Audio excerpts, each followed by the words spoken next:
Oh poop. I always forget the camera. I get everything set up and then I forget the camera. Such an anticlimactic opening. Hold on, I'm getting it. There it is.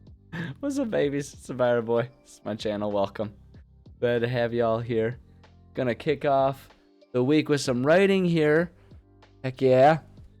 Hope everyone had a good weekend. I know mine was brutal, but good. We're about 2 weeks out from my fight coming up, which means we're at the point now where I've been hitting the training hard, so so it's good stuff. It's good stuff, but yeah, it's an intense time to be alive. But I'm good. Good go. I'm feeling good. Content to sit here and have a good time doing some writing. How's it going, Spesh? Good to see you here. Lady Ishka, welcome. Glad to hear that word spreading. I'm happy that you guys are here, and I'm flattered that you guys are checking my stuff out. Happy to have you here, for sure. But yeah, we're gonna do some. Oh, thank you for the follow. I appreciate it. You're too kind. But yeah, we're gonna do some writing today. I'll be honest, it's kind of a disappointing Monday. I woke up, I was freezing cold, and the snow is back. After, look, this happens, okay? This happens every spring around these parts, and probably most parts of the world. Like, I feel like this is a story that everyone acts is, like, local to just, like, oh, when living in Michigan or whatever. But I feel like it's true no matter where you live. That spring, you get, like, 3 or 4 fake springs, where it's, like, it's gonna be warm for a little bit, and then it's not, and it's always deflating. And I'm sitting here, it's been snowing, I can see it sticking on the ground, and it's disappointing, but gosh darn it, we're gonna try and keep the energy and motivation high, and do some creative stuff today, because I really want to. I'm tired of being depressed by the weather. I mean, to a certain degree, there's no avoiding it, but I don't know. All right, let's bring us over here. Let's get us going here. Let's transfer. Let's see. So here we go. Oh, you know what I'm gonna need to do? Hold on, give me a second. I need to pull up our map. That we've been working on here. Let me get that loaded up. We're on, which section are we on here? This is section 1. Okay, yeah, we're still pretty early in. We gotta pull up this map. Hold on, let me make sure it's the right one. Good. All right, there's our map that we are presently working on. So, thank you, Spesh. I appreciate that. But yeah, so we've been working on this dungeon, which I got. It's been a week since we worked on the dungeon itself, because busy life got in the way of streaming on Friday when we would normally be working on our campaign a little more.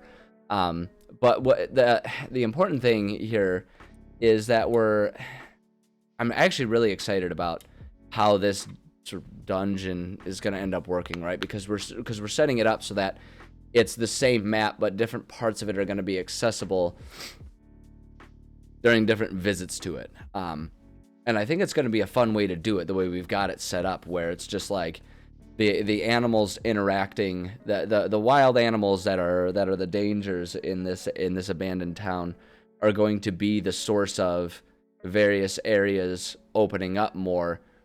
Namely in that they're big giant animals that will accidentally knock over walls and make doors that were previously like boarded up and inaccessible now like perfectly accessible. So it's a fun one to design. Let me see here. Let's pull up our notes. I gotta make sure that, yeah, okay. Note that rooms 3, 4, 5, 8, and 15 are presently locked and boarded up. Players are determined to let them brute force their way through, but don't let them know what they will eventually need from these rooms. So it's like, we're trying to create a sandboxy open world type thing. So it's like they can find just about anything that they like. They can have access to anything that they're determined to have access to. Like if they want to just like sit there and bash their hammers or heads or whatever against the boarded up doors and windows, when they're certainly going to be welcome to. But there's parts of it that there will be items for them to find, and they can even find those items if they're searching around and decide to take them. They can even find them early and kind of, cut some time out of this chapter and manage to avoid some of the battles and everything. But we're not going to, like, they won't have quote unquote unlocked the quest yet. But I think that's what'll make it fun, right? Like, I think that'll make it fun and interesting, and it'll really give players a strong feeling that they're in a very open, reactive world to whatever nonsense they come up with, right? Because, like, I don't know. I could go on a tangent for ages and ages about railroading versus storyline versus open world versus sandbox, all that kind of stuff. We could go on and on. But I guess the crew of it is that players love it when they feel like they have the freedom to go about and do whatever they want to do, regardless of what the story is like telling them to do. Or at least I've noticed my players always like that. So setting something up like this is like it's a really good way to disguise the fact that we do have pre-written, like, prescribed things for them to accomplish without them feeling like I'm forcing them to do this, that, or the other thing, right? Like, that's one of the toughest balances to strike I've found in my years as, a homebrew campaign creator and DM, is finding a way to give players a guided story without them feeling like they don't have freedom, right? Because you want to give them a story, you want to give them guidance, otherwise you literally are just a bunch of murder hobos running around killing things. And that's like fun for a certain amount of time, but then eventually it's like, okay, well, what are we doing? Why are we doing this? Why not just all play GTA instead if all we're going to do is cause as much pandemonium as possible without there being a decided story, right? Like, that's why we role play, is because we want a story. But the flip side of it is you don't want them to feel like they never had an impact on the story, right? You don't want them to feel like, oh, well, we were always going to go here and it was always going to come out this way. And so doing things like this, I find, is a really good way to sort of balance that, right? Because we are making a campaign ahead of time. Like, my approach to campaign writing is not purely reactive. I know some people are very, very, very reactive, and it's not a wrong way to do it. It can, if it's done well, it can be an amazing way to run a campaign. Right, but some people are very reactive, where it's like, okay, the players decided they wanted to do this, they're going this direction. And then, you finish the session up, and then in the week leading up to it, you prepare a session's worth of stuff in response to what they're doing. And that's just not how I make things, because I find, well, one, because I don't have enough time to always do that every week, and then I'm in trouble when, the session comes up and I'm like, oh, I didn't have time to write anything. Mr. Gobbledygook shows up and has a really long conversation about this thing just so we can fill up a couple hours. It's like, I don't like doing that to my players, so that's one of the reasons why I plan things ahead. And the other reason that I like writing things ahead is because my approach to creating a story is like, and we can see that, in everything that we've written so far. I could even pull up, it's been a minute since we've pulled up our big world map. Let me do that. My approach to things, let's pull up, this is the one we're working with here. My approach to things is create a world that is alive and doing stuff, and then our players can just impact how that stuff gets done. Right, so we have this world with all of these things, and everything that our players go into, it's not that everything there is explicitly to stop these characters, right? Everything is there doing its thing, and then our players are the ones intruding upon that, right? And that's what I really like about the way we've kind of structured this particular dungeon, because a lot of times with dungeons it's like, okay, here's this set of prescribed rooms, they get through it, they move on to the next part of the story or the next set of prescribed rooms or whatever. It's like, you give them this area to explore, have fun with, fight things, kill things, loot things, do whatever, and then when it's done, you take the wrapper, the shell, the bones of it, and you pitch them in the trash and pull up the next one, right? It's like you kind of move forward that way. But what's fun about this one is it's going to exactly feel like it's a living world that's going to do stuff regardless of what our players do, right? Because regardless of what they do, end up doing and accomplishing, if they come back here, it's going to be different. And the reason it's different is not in any way, shape, or form related to what they do. And it has everything to do with the fact that a different herd of savanna animals are coming through, right? The first herd of animals that were through here in this abandoned savanna town is a herd of rhinos. And they have to try and navigate their way through here. And that's another way that it feels like it's a living world, not explicitly designed to stop the players, right? We have it set up so that it's just, there's a big herd of rhinos. How are you supposed to get through? Like, you need to get through here, and there's just this big herd of animals that will happily gore you if you get into their territory. They don't want you there, so what do you do, right? And so we can do that, and then the next time they come in here, it's like, oh yeah, some buildings are now inaccessible, and other ones are now accessible, because the second time it's a bunch of clumsy elephants that come through, and as they're trying to squeeze their way through these different areas, they bust up some of the walls and stuff. Is it entirely realistic to how the animals go? Nah, but it's D&D. Since when is it grounded in pure realism? Am I right? So, I don't know. Speech over, I guess. But that's the long version of why I'm excited about this segment that we're working on. So let's actually work on it rather than me just patting myself on the back saying I did a good job designing this, since I haven't even designed it yet. I've designed one room. We have one room. So, all right. So we've got all of our. Well, thank you, Special. I appreciate you. I'd like to think I at least tried to do a good job, Like, as long as we put the effort in, then, as long as we're playing with friends, it will be appreciated. And I always play with friends. I don't know. Maybe it's because I'm too fragile or too sensitive, but I don't like playing with strangers because I don't like when strangers tell me I did stuff bad. Which is then really weird, because then I come on here and stream, and that's like one of people's favorite things to do is to, watch me play Elden Ring and say that I'm bad at the game, which is true. So true. Stick around later, you'll see that one. But yeah, so we got our like foundational stuff kind of put together here. So it's kind of just a fill in the blank at this stage, because we've already kind of pre-planned what stuff is going to be in what room.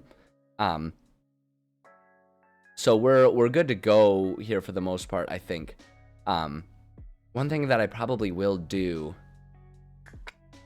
Well, we'll get to that one. I'll need to do something about the rooms that our players aren't going to have access to, just so that way it's prepared. Because my plan is to, since we have destroyed walls that were like, some walls are going to be intact right now that are going to stop our players from moving freely about the marketplace.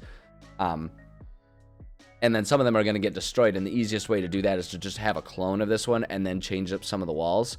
So we are going to eventually do that, but I think in general, all of the rooms are going to need to be pre-designed. So that way, if our players do, again, pull the bull in a china shop approach and just bust down every door and boarded up window they can find, that way we have stuff prepared for them to find. That's the type of preparation, and that's the type of stuff why I like to write my campaigns ahead of time. So that way when my players are like, oh, I'm really interested in this one thing that you hadn't planned on us being interested in, I'm going to obsess over that for 2 hours now.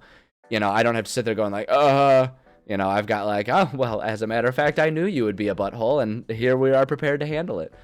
So we'll have to design some of those rooms, and to do that, we'll probably have to move ahead and sort of work on the next section in order to make sure that what we need for the next section is prepared when we clone it over, but then it's in this, I don't know, it's this long Back to the Future-esque approach to things that is probably more convoluted than I need to make it, but that's just my stuff.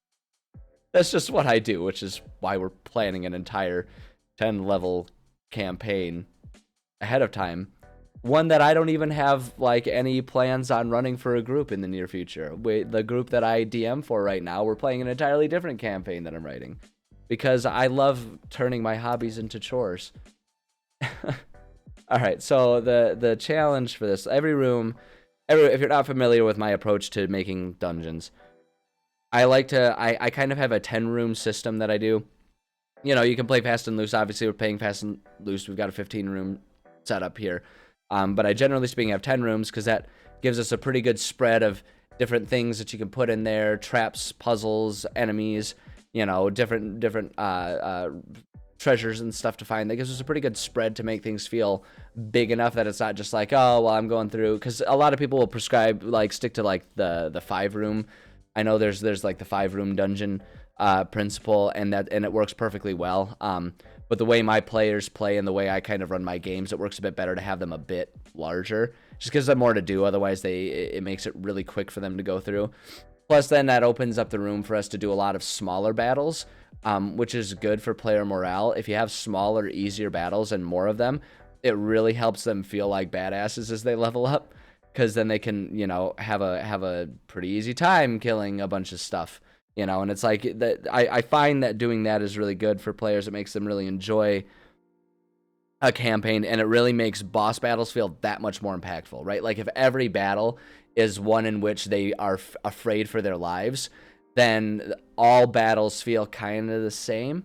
But if some battles they go through and they just straight trounce whatever weird little gnoll goblin guys are running around, you know, picking fights that they can't handle, if you give players that ability, and then suddenly they're running into like King Garbadar, the goblin giant, right? And it's like, oh, whoa, this guy's something different, you know, and like that stands out, right? That means something to players. You know, it's like they went through this swarm of minions and suddenly they're battling something big, right? So it's like I like doing more rooms to give them some like more plentiful, smaller bites. And again, that's just my philosophy. Take it or leave it. You know, if it doesn't work for your group, then don't do it, because every group's going to be a little different. But that's how I set things up. And every room, generally speaking, will have one danger and then one reward of some sort. And the rewards can be like, the dangers can be traps, can be puzzles, can be bosses. And then occasionally you have a room that doesn't have a danger, just to panic your players, right? It's like when you're writing a multiple choice test and you have like 3 answers that are C in a row, just to screw with people, right? Like I'm convinced that every teacher and every professor ever does that on purpose. They're like, wow, there's like, I haven't done 5 answers that are the same bubble in a row. I should do that just to panic my players or my students, right? I'm convinced they do that. And the reason I'm convinced they do that is because I do that to my players. I love screwing with them in that way. It's perfect. It helps make sure that even when, like, because you can't avoid doing meta altogether while playing as a player. Like, it's just impossible to avoid, right? Because you are someone that has a different perspective. It's just impossible to avoid. But that way, when you do stuff like that, it's like even the meta is a game, and you can screw with your players, and it just, I don't know. It kind of puts them in their players, in their character's shoes, and I like doing it. Also, I am a bit of an ass, so, you know, take that as you will. At any rate, you know, there's a challenge in every room, and then in every room there's some sort of reward. That reward might be just a big bag of money. That reward might be some sort of key item. You know, I have my rune system that we work on, you know, later on in the week. You know, we were working on it last Thursday. Work on it most Thursdays, where it's like they can find different ways to enhance their weapons. You know, sometimes it's a really key item to whatever their current mission is. You know, sometimes it's potions, just some sort of reward. Sometimes even the rewards, I'll give them bits of lore as the reward, and I try to make the lore relevant to what they're doing, so that way they can kind of get like, it's like it sort of blurs the line between like meta knowledge and character knowledge, right? But I give them information that like can be a good hint about like, oh, this is what's happening in this part of the world we're in right now. This is what's going on in this dungeon.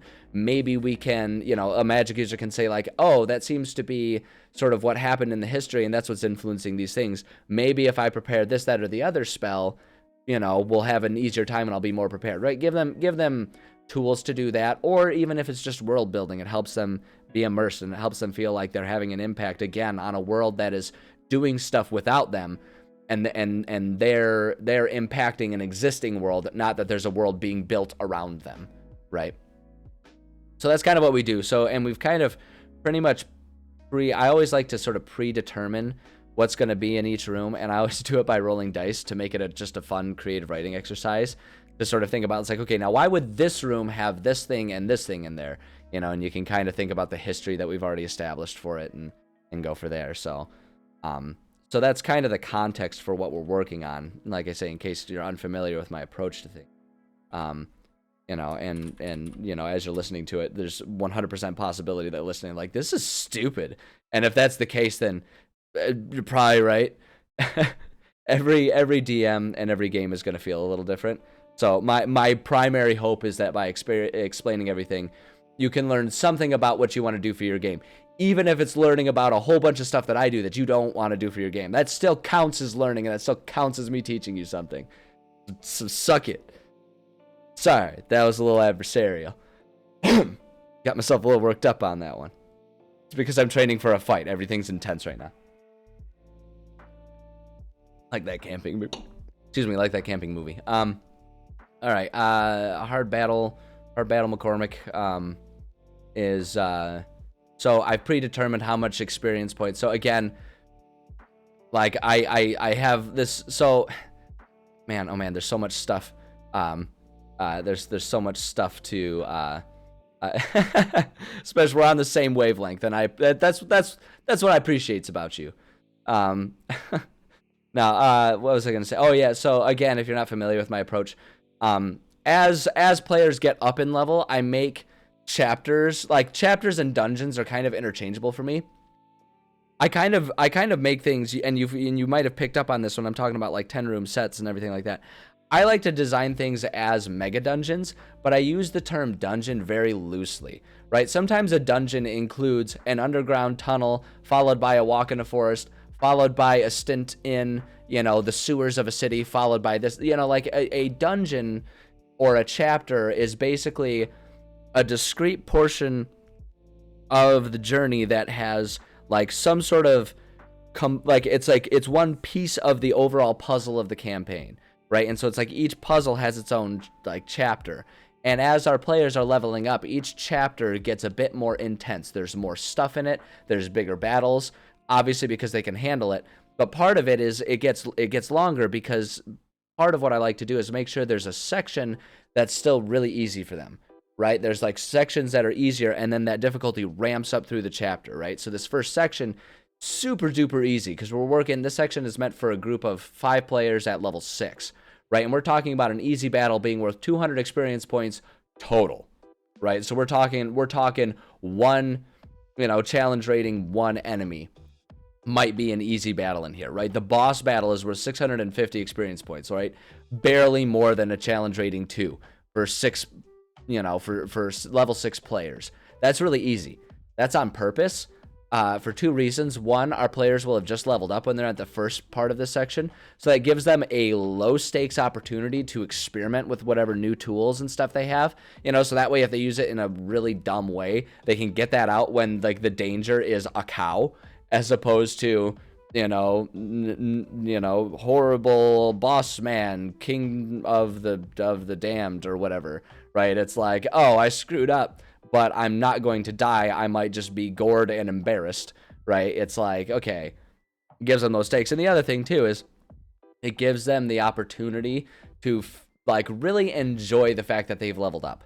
I say this all the time, but one thing that I as a DM am a big proponent of is making sure you don't scale challenges and enemies immediately when people level up, because when you do that, leveling up tends to lose a lot of its impact, I find. Because sure, they still have new tools, but if they always feel like they're going to die, it kind of turns into this, well, why bother leveling up? And it feels too convenient, right? Whereas if you give them a build up, right, give them the opportunity, so for these things, they'll remember back to this level of difficulty and remember when we were level 1 and we almost died to a single snake. It's like, and we almost died to a single constrictor snake. It's got up on one guy and he only had 8 health to his name and almost died in one squeeze of this thing. And then now here they are, they look at it and can send hellfire from the heavens above onto them. And suddenly they are like, wow, we've really improved, right? It gives them that opportunity to feel their level up before the world smacks them down and says, you ain't so tough. Right, it gives them that opportunity to build up their confidence, and really, just as the DM, the reason I like to do that is because the higher they are, the harder they fall, and it's just really fun to see that big tumbling point when they realize that they're still in trouble, no matter how, hot shit they thought they were. So again, I've got to sound like the biggest a-hole to my players. I'm always giving them a hard time. Don't worry. I smack talk them like this to their faces, because they do it to me too. It's just part of what we do. Recall if you told me wanting to get back into D&D campaign, writing for a charity stream. Can't stop playing Lost Ark. It happens. I mean, the idea sounds really cool, though. The idea, like, writing D&D for, like, charity and stuff like that, that sounds like a really cool idea. I respect that idea. But I also respect the fact that sometimes your creativity just isn't there. Other things in life get in the way. Sometimes it's a video game. Sometimes it's preparing, because for a kickboxing fight. That's just exactly what I'm doing, and why, like, it's clearly on my brain a lot, right? So, like, I get it. I totally get it. Totally get it.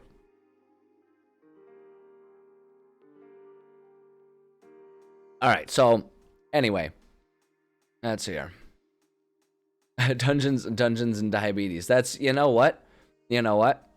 Writing for, first off, I'm sorry about the diagnosis. That sucks. But writing from personal experience, now that's powerful stuff right there. So I think it does have to be. I think you've got the right of it. I think that's the approach. I think that's the move right there, my man. All right, a hard battle. So a hard battle, with all of my rambling about it, is going to be worth about 500 experience points. And we can do that pretty easily with our spread of enemies that are in this section here. Based around Adventure Time. Man, I would play an Adventure Time tabletop RPG. Like, that's a really good, so Adventure Time would be such a good setting for a group of, like, chaotic random people, right? You know how some people, like, are just, like, that's their sense of humor, is just to be, like, super disjoint about things and just come up with whatever crazy, wacky idea. Adventure Time is the setting to take that chaos and make it normal. Like, that would work great. Plus, like you say, the Candy Kingdom. I mean, it doesn't even you don't even have to relate to it personally to want to play around in the Candy Kingdom. That's awesome. All right, let's see here. So if we've got 500 experience points for a hard battle, we've got a few different ways we can play around here with the enemies that are going to be here. All of these reskinned as a rhino, right? Because there's only one rhinoceros, but we need a different difficulty of rhinos. My favorite is the baby rhinos, because I really want to see what our players are going to do, what my players or any group of players would do when faced with, like, a baby animal that genuinely wants to harm and kill them. Right? It's like, yeah, what are you going to do now? You're going to be a baby killer? You're going to do that? Can you live with yourself if you do that? Like, I don't know. Like, players are such murder hobos all the time that I really love to put them in a position where doing so would make them uncomfortable. It's like, yeah, we all know what your MO is. Are you willing to commit to that when you have to destroy an adorable baby animal? Are you willing to do that? Are you that committed to this character trope you've fallen upon? You psychos. Again, with the pick and fights with my players, it's cool. They understand. We're all butt heads to each other. That's just how it goes. But if we're gonna do 500 experience points, there's only gonna be one hard battle, and there'll be a boss battle. There's gonna be 2 medium battles and 3 easy battles, like per 10 rooms. It's generally how I like to break it up.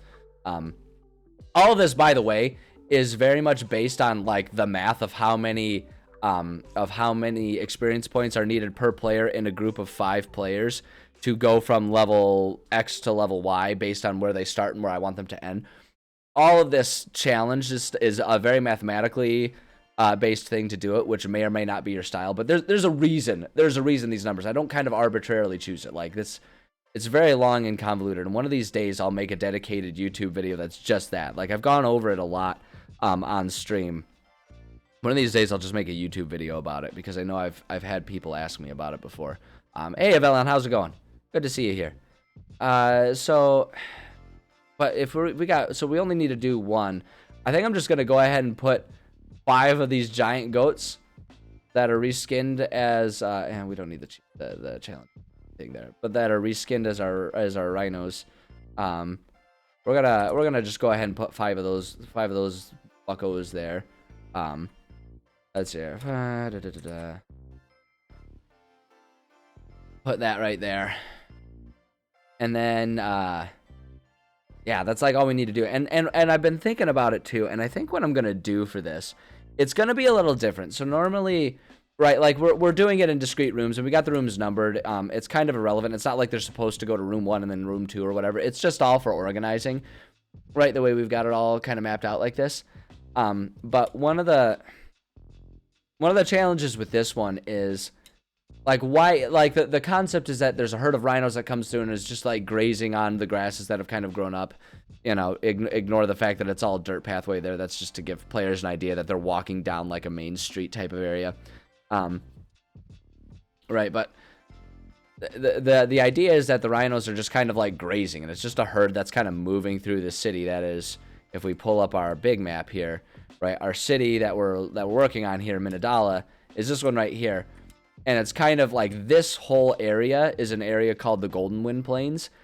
And this is all just savanna grassland. So this is all stomping ground for, you know, large, you know, savanna animals, you know, lions and lionses and cheetahs and rhinoses and elephantses, you know, and all of those guys. And so it's just, the idea is that this town has been abandoned for thousands of years. And so at this point in time, it's just become like part of any other part of the fields where like herds of animals just kind of move through and graze. And a lot of them kind of like it because it's a good place to get at least some shelter from, you know, bad weather and all that kind of stuff. So that's the idea here.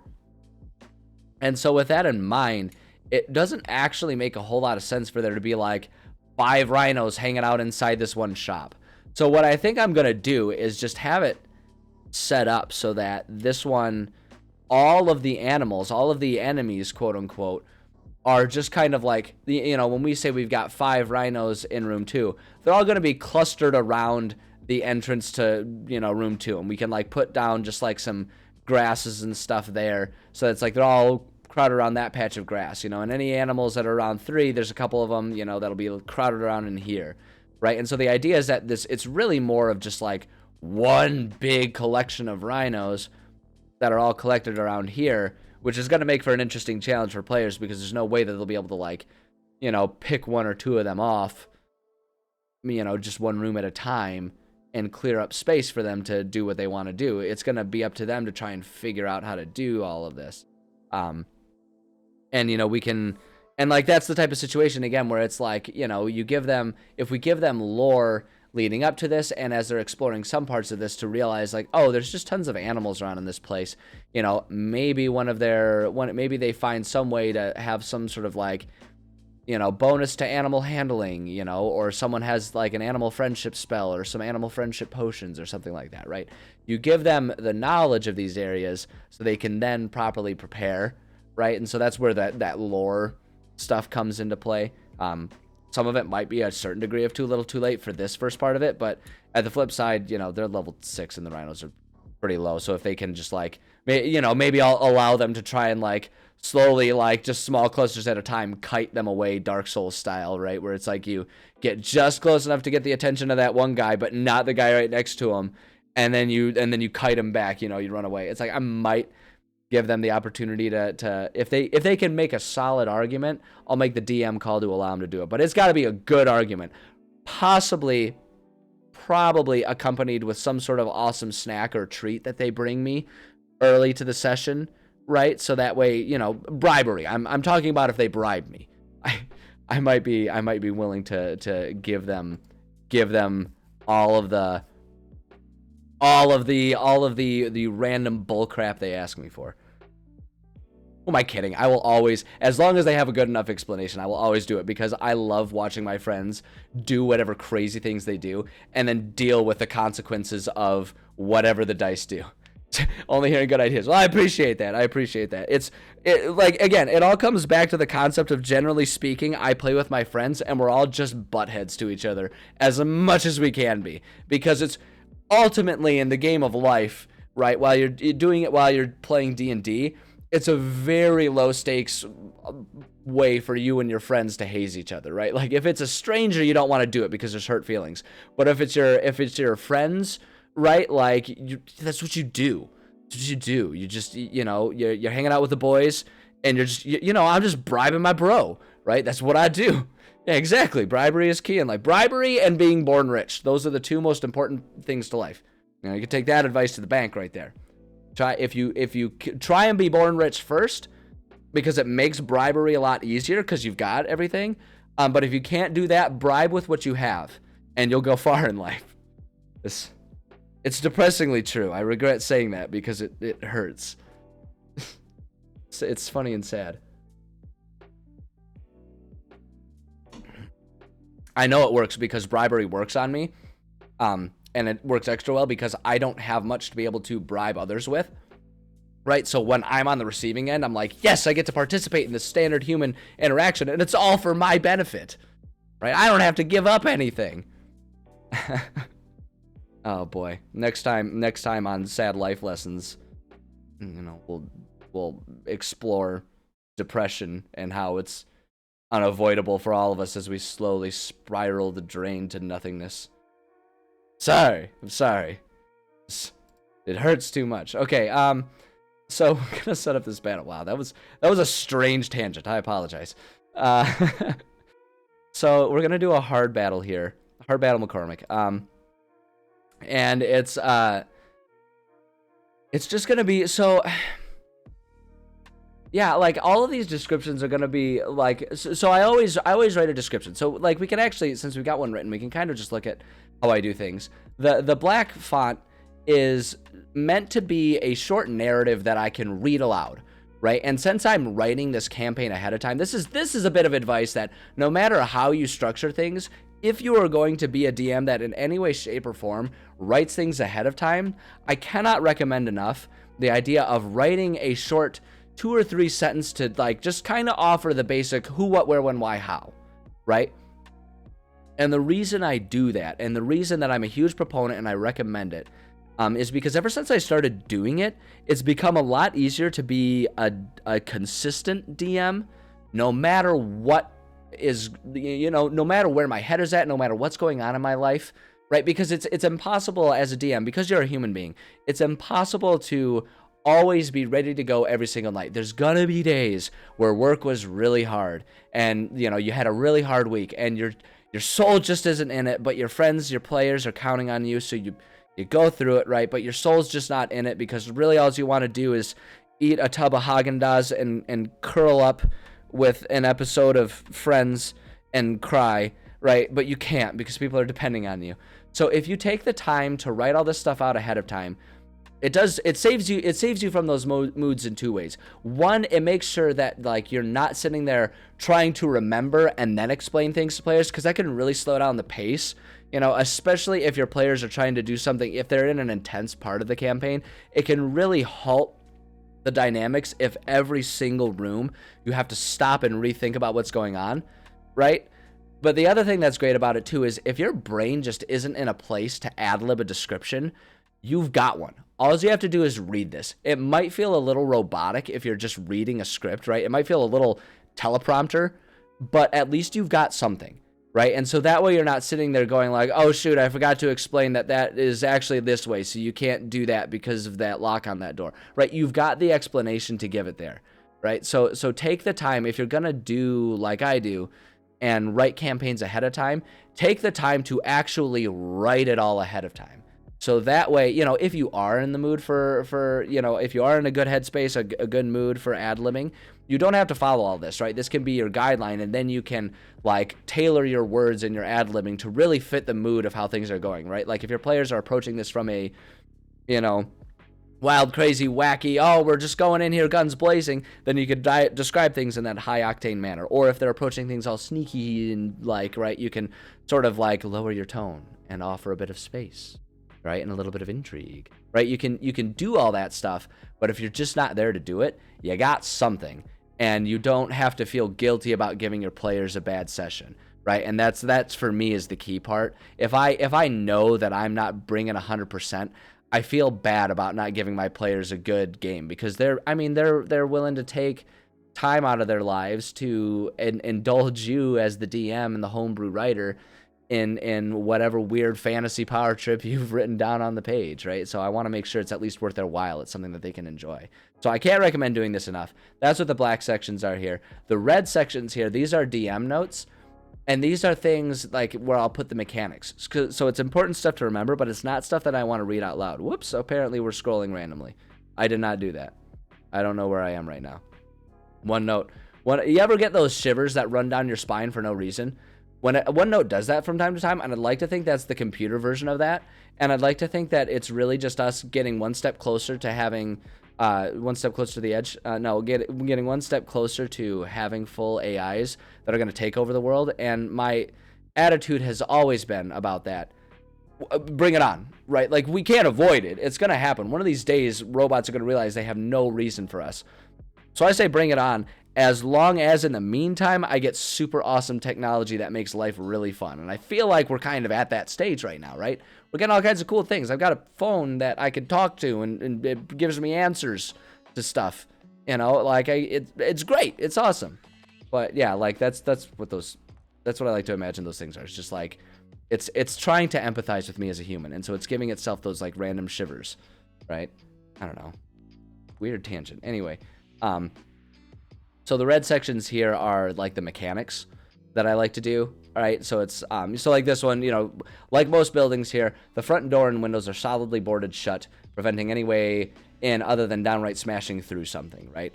And so sometimes I'll put, like, you know, in this one, let players do any searching they want to do. DC 14 to find all of the stuff scattered around. DC 12 to only find half of it. Right, so there's a couple key things here. This is actually a really good one for an example. One thing, notice how it's in the center of all of this stuff. If there's a description and then there needs to be a pause for them to try and do something before they get the rest of the description, right? Like if they need to be successful at something, I just change the color and put it right in there. So that way, if I'm in that place where I'm just like reading along, I know it's like, okay, read here, stop. Wait, what's this? DM note? Oh yeah, that's what needs to happen. Have them handle that. And then if they get their success, read the next part, right? It flows. It makes it like it's all about making things flow as easily as possible. And the reason that I really want to explain it that way is because if this flow doesn't work for you, that's fine. You don't have to do it my way, but find a way that gets that flow for you, because you'll thank yourself later. Future you will thank, well, in the future it'll be past you, but right now it's present you. Future you will thank the version of you that did that. So that's one of the reasons, you know, this is a good example. The other thing that's good about this one is, notice how I say let players do any searching they want. DC 14 to find all the stuff, DC 12 to find only half of it. I have not prescribed any specific check they have to do. And that's something that it took a long time for me to get used to and in the habit of. And that's probably just me being a little bit of a control freak, right? Some other people, you know, some of you, it might be really easy to adjust to this.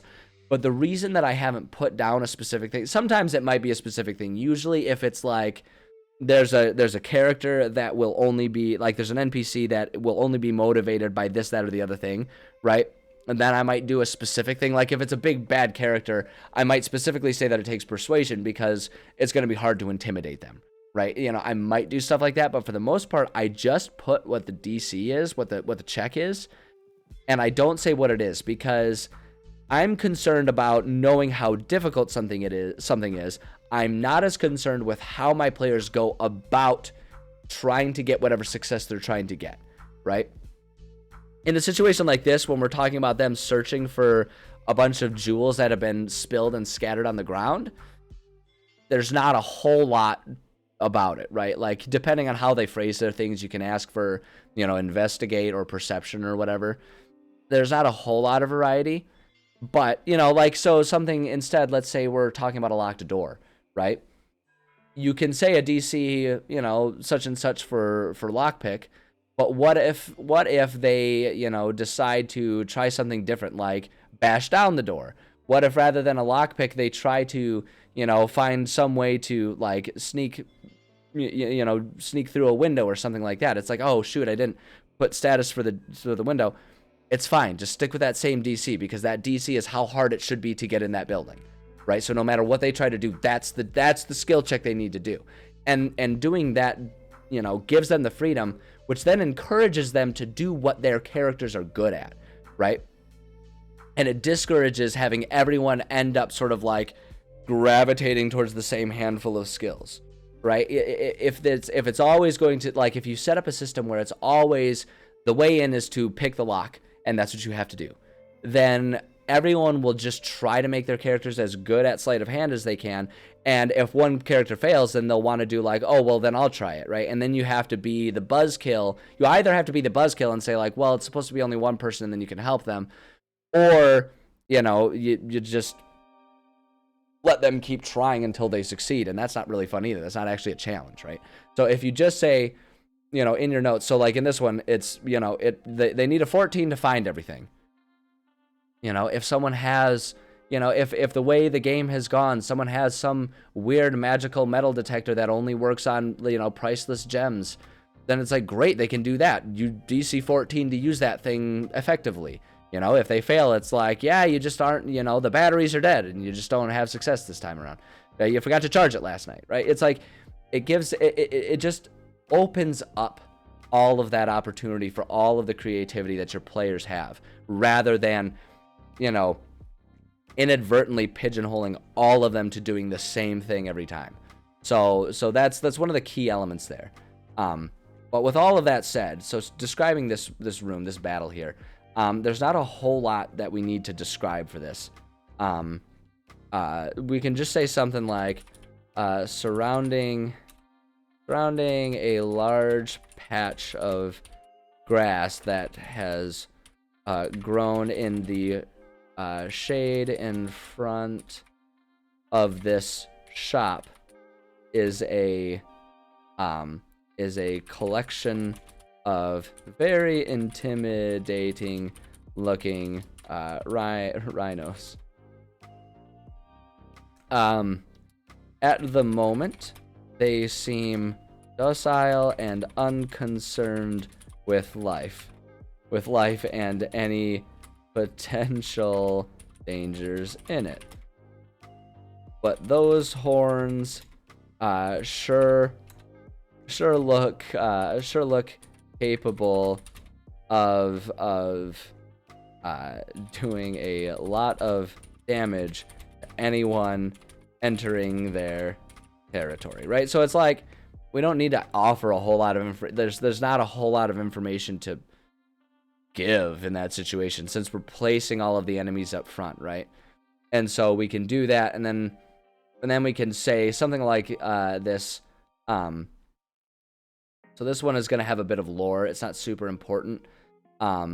We have this one, the door is busted here, right? So we put some notes about how some of these can go in. And I'm really glad I put those notes, because I would have totally forgotten. See, it's important. Write notes for yourself, even when it's your own thing you're working on, because you're going to forget everything. You're going to forget everything. Well, okay, you're not going to forget everything. If you're like me, you're going to forget everything. Yeah, because I haven't like actually established that on there. So what we can do is we can offer a bit more of a description.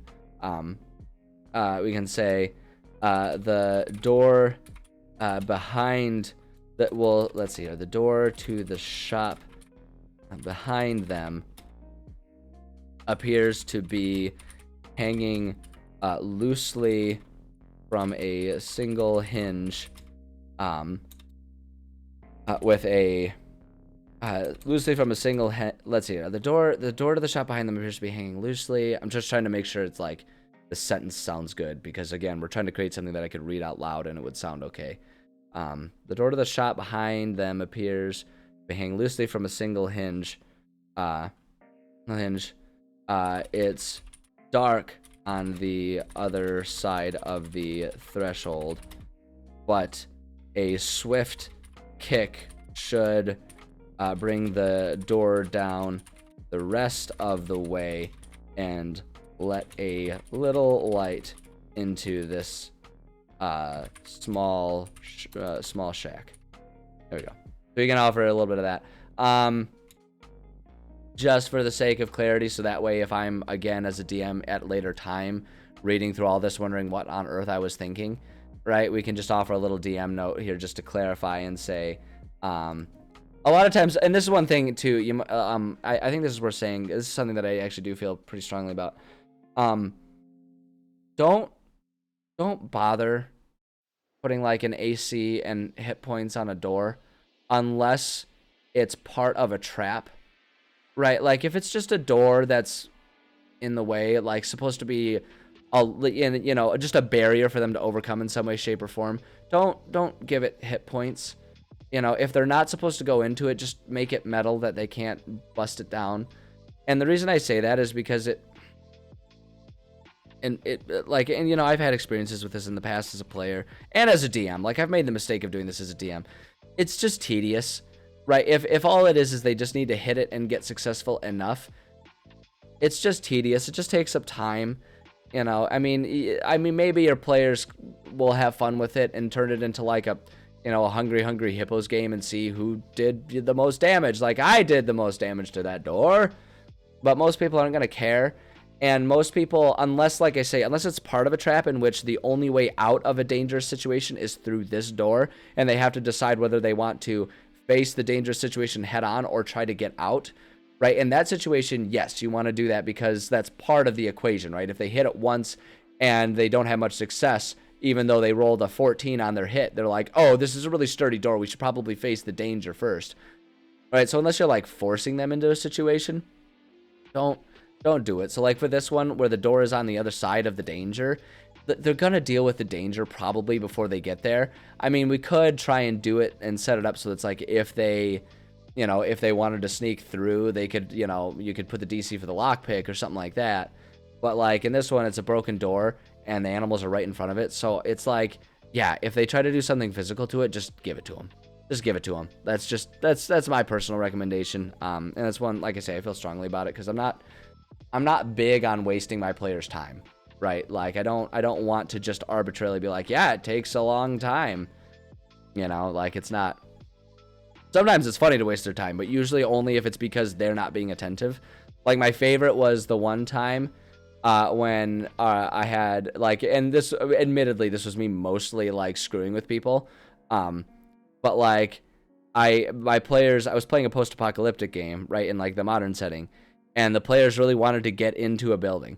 And so the guy comes up and so one of the guys, the big giant, like, bully guy goes up to the door and he's like, I kick it. I try to kick it in and it doesn't work. And he's like, I push it. I push and rattle. And I'm like, it doesn't happen. And they're like all standing around like super confused. And then eventually they finally, one of the guys did, figure out like, oh wait, I pull it. And it's like, okay, yeah, it's wide open. It was a pull door, but the guy was just like, wanted to go in all gangbusters against a modern day building. Everyone knows fire codes have doors open out. It's safer in a fire. They have to open out. They were at a shop. Right? I'll mess with them in that way. But like, again, it was meant to be a gaffe and a joke. And so it wasn't just a like, oh yeah, if you kick it 15 times, then that's when it'll break. So just, I don't know. This is a much longer rant than it deserves, but it's a pet peeve of mine, and I would be remiss to not bring it up at least a little bit. I'm glad to know I'm not the only person who's had that experience. Okay, that does feel a little validating. It was really funny, and they all had a good laugh about it too. Because again, I play with friends, so they all had a really good laugh about it. But it was like, it happened, if I'm remembering the campaign right too, it happened at a time when the players had been really murder hobo-y lately. To the point that like, even as a DM who really loves chaos in a game, it was getting frustrated because I'm like, you guys can't immediately assault every NPC if you want to be able to get clues and help and success in the game. Like sometimes you have to be willing to make friends. And like that happened, and like that was kind of what helped the group click and think like, okay, we need to not approach every situation with unbridled aggression, right? So it was a really good thing in that situation too. But I don't know why I'm still talking about it. No one cares but me. So we'll just add a little DM note here and say, the door is easy to get in through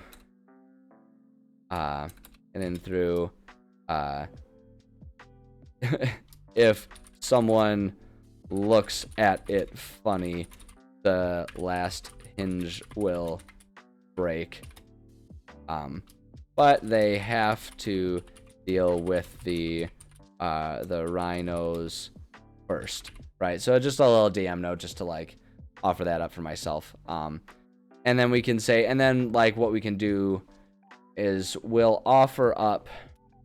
I usually like, because I've described the outside of it, and that can be kind of difficult because then now we need to offer up a description of the inside, because I usually have the description include the description of the danger, right? So I'll say like, oh, you look around this room, and you see this, that, and the other thing. In the center of the room are these enemies, and you have to deal with them, right? That's the usual way I do it. I can't really do it this way because I'm setting them up outside, but we can offer a description of the room in our reward section where we talk about the lore, because that, like, just getting in is kind of the reward in this situation as much as whatever's inside of this building. So let's go ahead and do our, so we'll just underline for the sake of our organization here. So it's going to be lore. Now the lore for this section, so if you're here for any of the others, you kind of already know, but just a crash course on what's happening in this section. Our players need to get, so there's a wizard that lives in this tower. He's been living there in exile, protecting this city for years and years and years, because like that's all that he has left in his life. Even though the city is abandoned and the world's in shambles around him, he promised the people of the city that he would keep the city safe, so that when the apocalyptic situation that was happening in this world calmed down, they could come back to their homes and like everything would be intact and they could resume their lives. Like he offered to do that as the town wizard, and like grew up in that town, and everyone was like, okay, we'll do that. And so even though it's been like years and years, it's been centuries, right, and he's been keeping himself alive magically, he doesn't have anything else in life, and so he's kind of gone insane, and he's still like doing that, right? But one of the other things that he does is he has, or at least historically had, a network of teleportation circles that were used to travel to a lot of areas, and our players need to get up here. But it's going to be super dangerous and super time consuming for them to go along through here. So we're going to drop the hint that like, oh, if you just follow this pathway that you basically already followed to get down here, if you just follow that pathway that you know is at least relatively safe and you know what to expect, you'll get to this city, and there should be a teleportation circle that'll take you there, right? And so they're going there, but they find out that the teleportation circle was destroyed, and so they're helping the wizard get stuff back. So the bits of lore are going to kind of revolve around two things. It's going to be revolving around sort of, well, three things, I guess. It's kind of three things. Two of them are kind of the same thing, but three things. One of them is what happened to the city, right? Like how have things progressed that turned this from a very lively city into the abandoned, dilapidated place that it is. And then the related thing is how that has caused our wizard friend to kind of lose his mind, his sanity, to a degree, right? And then the other thing is, and I guess they're all kind of related. That's why it's all part of the same section. I don't know, brain hurty. The other thing that that I want to slowly have them learn, but probably not this early in this chapter, is that there's a reason why that thing was destroyed. And it's because there were dangers that were threatening to come through the other way to him and to damage the city. And he felt he had to protect the city, so he destroyed the circle. But in all of the centuries that he's been alone and his brain has kind of been falling apart, he's basically just forgotten. He's forgotten that was the situation. But there's going to be the opportunity for our players to learn that. And I want to save that towards the end, though, because I want that to be really good foreshadowing for the next chapter, which is going to, it's exactly going to be when our players are in Ashran Nalor up there, which is going to like go from this lighthearted, like sunny savannah thing where they're running away from like, rhinos and weird plant monsters in a swamp, right? It's going to be much more lighthearted, monster, not even monsters, just like big animals. Like it's basically a zoo that they have to navigate through. Pretty lighthearted and simple stuff, right? With a crazy wizard that's like, oh, well, I need you to get this thing from this part of town. And they're like, all right, back into town we go, right? It's going to be a kind of a lighthearted thing, because then when they get up here, we're going full psychological horror with this section, is the way I want to describe it, because this is like the night elf or the drow capital area of a really sick, twisted cult. So it's gonna get dark. So we're giving them a bit of a breath of fresh air here. But that's what the lore is going to be based around here. So for this first section of it, and I put some notes here, right, about kind of how I want the lore to progress. And I think, whoops, oh shoot, I forgot that I was over here. Where did I write stuff? I put a bunch of spaces down there. I forgot I was there. I tried to use space to move around because that's what you have to do on the map. I want the first section to basically just be about what the city was like before the unhinging. And that the unhinging, for those who are not aware, in my world, that was the apocalyptic event that led to the world being in complete shambles the way it is now. So for this big one, I mostly want it to be information about what it was like beforehand, and then we could offer a few tidbits about what, like, how this city has progressed since then, like what the changes have been and why, just seeing, and mainly that's how it relates to our wizard friend, and it's, sort of like what he's done, which sort of explains why the world is the way it is, or why the city is the way it is now, where there's like just kind of like random magical traps around and stuff like that, and why he avoids going into the city and all that kind of stuff. So that's gonna be the first sections about it, and then the other clues are gonna be more about the wizard himself, about like what he was like when he was sane, and what he was like, and like what's kind of caused him to lose his sanity. And so for this first section, I kind of want to give that prequel information and have it mostly be like, what was the city like, beforehand. Maybe offer a few clues about what was our wizard like beforehand. So for this one, let's see, we can kind of have it be, I don't know, like we can also look at some of the ideas that we brainstormed. Around the city are various districts where different languages are seen on signs, hinting at the very diverse nature of the city. Elvish, Dwarvish, Leonin, tribal languages, stuff like that.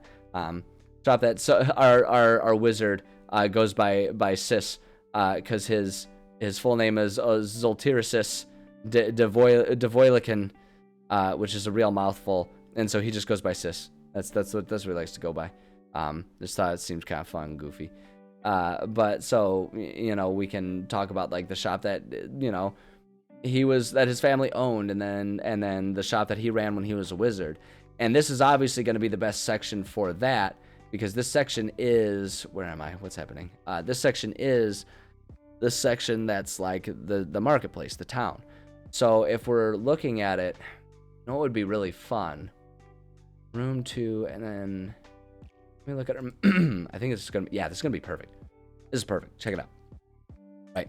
So we got room 2 that they'll be able to have access to, but then rooms 3, 4, and 5 are going to be inaccessible. So it would be really fun to have this one be, like we had on our notes. This is the shop that Sis's parents ran when he was a kid.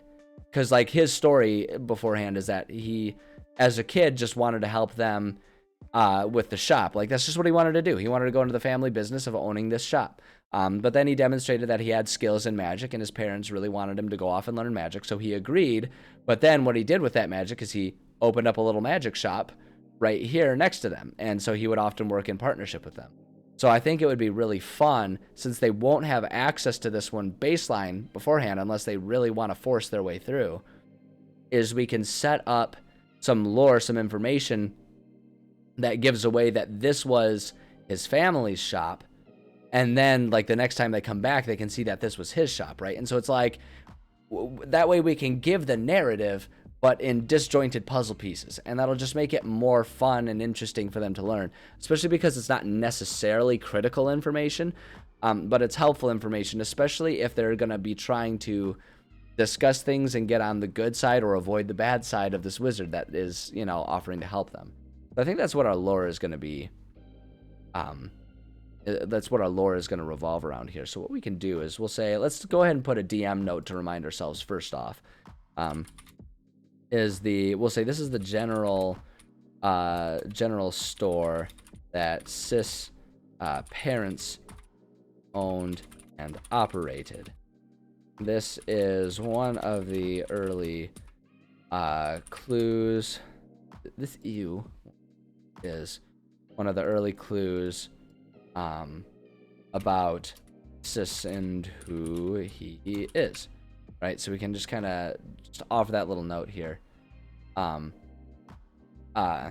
so what we can do is just offer up oops, hold on, we gotta change our font color back to black here.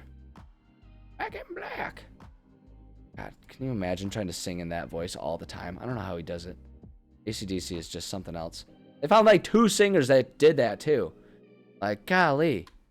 Anyway. That's a real tangent that we're not going on today. And so we can just offer, again, we're just going to paint the scene a little bit here.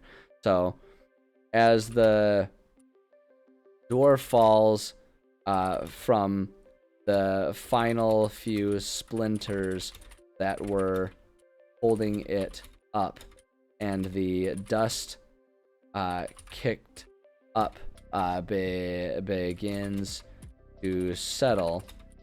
You can start to see the nature of this shop. Hey, Fishy, how's it going? Good to see you.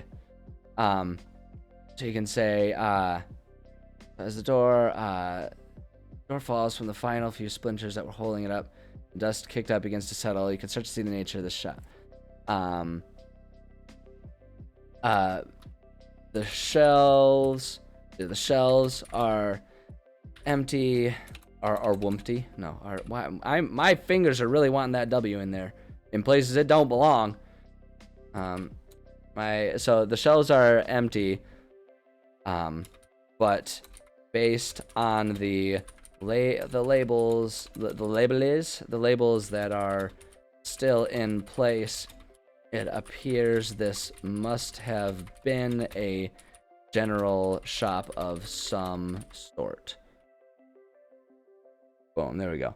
Okay, so we can just kind of put it like that. Kind of dungeon make it. We're making dungeon is a loose term for the way I do things. Dungeons, it's more of a chapter. And so this like dungeon is kind of an abandoned marketplace is what we're working on here. At the moment. Hold on, sorry. I gotta handle something on my work phone. Boom, there we go. Okay, good to go. So yeah, it appears this must have been a general shop of some sort. And then let's do one more DM note here, just because I don't like to give them everything for free. Right, we're gonna say DC, it'll be pretty obvious, so it doesn't need to be particularly high. You can say a DC 12.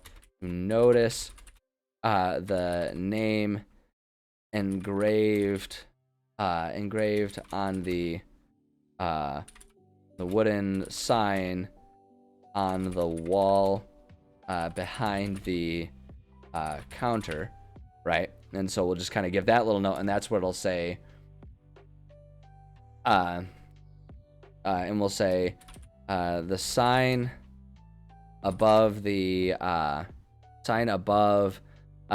counter.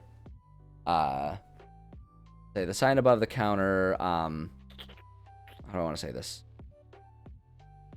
We'll just say reads. I don't know why I'm trying to make it complicated. Let's see it. We'll go with that last name. Hold on. How is it spelled again? I don't even remember how it was spelled. De Avoy Lick and Lick Can. Okay. De Avoy Lick Can. There we go. Devoylican Family Goods, and we'll just like call it that. And that's there, and that's the name. And so it'll be up to the players to kind of put two and two together to know that the wizard's last name was Devoylican. Market with Rhinos. It's an abandoned marketplace. There's a whole long story behind it. It's an abandoned marketplace in a savanna type of setting. A herd of rhinos are presently residing, just grazing on the grass that's grown up in this abandoned marketplace in the streets there. But yeah, so we can say above the counter reads Devoylican Family Goods. So we can just kind of do that. Hey, Fishy, thank you for the follow. I appreciate that. I appreciate you. Oh, thank you. Thank you. It feels weird for me to say I'm Tybo because I'm not, you are. But thank you. I appreciate that. Yeah, it's been a many years process figuring out exactly how to write the notes in a way that works for me. And it's always a work in progress, but it works really well. It provides everything that I need in a very compact, easy way to find it all. And that's kind of why I've landed on it. So, highly recommend if it speaks to you. I don't know. Different people have different approaches to note taking. So, the best advice is to keep workshopping it until you find the way that works for you. But, no, I appreciate that. Thank you. So yeah, that's really all we need to do for this, right? We're just trying to give them little snippets. I don't like giving, like, when it comes to like the lore bits and stuff, I kind of almost like to take the more, maybe not quite as intense there, but I really like to to give the sort of the like oh, it's no problem fishing. I just thought you liked it so much that you wanted to follow it twice. As you know, I'm gonna just go ahead and assume that's what it was and just let my ego soar. It's gonna be perfect. No, it's no problem at all. But yeah, like I like to almost take the Dark Souls FromSoft approach to offering lore, where it's like the lore is just kind of inherent in the world, as opposed to like oddly on the nose descriptions of things that are like, like almost as though God himself were narrating things to the characters, which is kind of what D&D is if I just give them too obvious stuff. I like to sort of more so do these little tidbits, right? It's like, okay, yeah, that's what the sign says. And if they were, investigating and getting to know the wizard a little bit, they'll know that that was his last name, and they'll be like, huh, that's interesting, and so it's like they can kind of like then take that and then have a conversation with the wizard if that's what they wanted to do, right? So it's like, that's usually my approach to things. So this one, it's gonna be that simple, but I think it'll be fun and interesting that way, because like I don't have in mind a specific way that a side quest would progress with our players, maybe trying to connect with this wizard and help this wizard at all. But I'm gonna provide the seeds for that if our players choose to collect and plant and grow and sow those seeds into a side quest. I'm putting enough information, and we've created enough backstory for all of this stuff that it's there as an option. It's there as something that we can do, right? And so then it's just gonna be the kind of thing that it's up to the players to pursue that if they want to. Like, I'm not going to give them, write down in your journal you found a side quest, right? But it's like the bits are there, and if it's compelling to the players and they want to take it, then they can take it and run with it, and we've got history enough that we can kind of roll with it. So that's kind of what my approach is. The next thing we got to do is we got to decorate this, but I'm gonna run away for just like 1 minute because I got to make pity whistles, and I don't get paid enough to do that on stream. Maybe one day, but I think that's a different platform than Twitch too. But tangents aside, I'm going to run to the bathroom, I'm going to refill my beverage, I'll be right back. It'll take like a minute tops, so I appreciate your patience. I will be right back. Sit tight. I'll leave you here with the music and this beautiful empty map.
I'm back, and my situation has improved greatly. Thank you for the patience. I appreciate it. My bladder appreciates it even more than I do on a conscious level. So, that's more information than anyone ever wanted. It's funny, I'm drinking lemonade. Like the same going in as it is coming out. It's like the stupidest, most childish thing I could have said there. My apologies. I was just, how old is this guy? Emotionally, depends on the day. Okay, so we gotta decorate a room. I apologize, this is real immature. Okay, so first things first, we gotta do a little bit of construction on this, because we built the framework before we knew exactly what was going on in each room. And one key thing for this room is that the door is already busted, and we do not have that reflected here. So let's go ahead. Actually, we can just grab here. Let's just go ahead and just like get rid of that. I mean, it's kind of meant to be half there and half in the way. But I think for the sake of stylistically, and because like the fun thing about this, so I'm using Dungeon Draft here, right? Highly recommend if you're looking for a good map making software. And the reason that I love it is because it makes pretty things, and you can like get a PDF so you can print it off if that's your jam.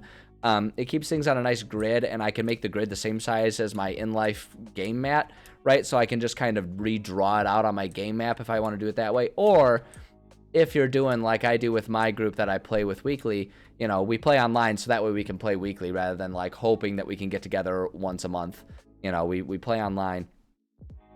And when you use Dungeon Draft combined with Foundry, which is the sort of the setup that I run my games through, Foundry will take like all of the doors and the portals and stuff and make them like interactable, and it will do line of sight with openings and stuff like that. So I really like that, and I actually like the idea of there just not being a door there, so our players can, like, if they're hiding, like, you know, that herd of rhinos is going to be right there, right? And so if they're like hiding around this corner, you know, they might be able to get a bit of an angle in through that doorway and try to get a sight there.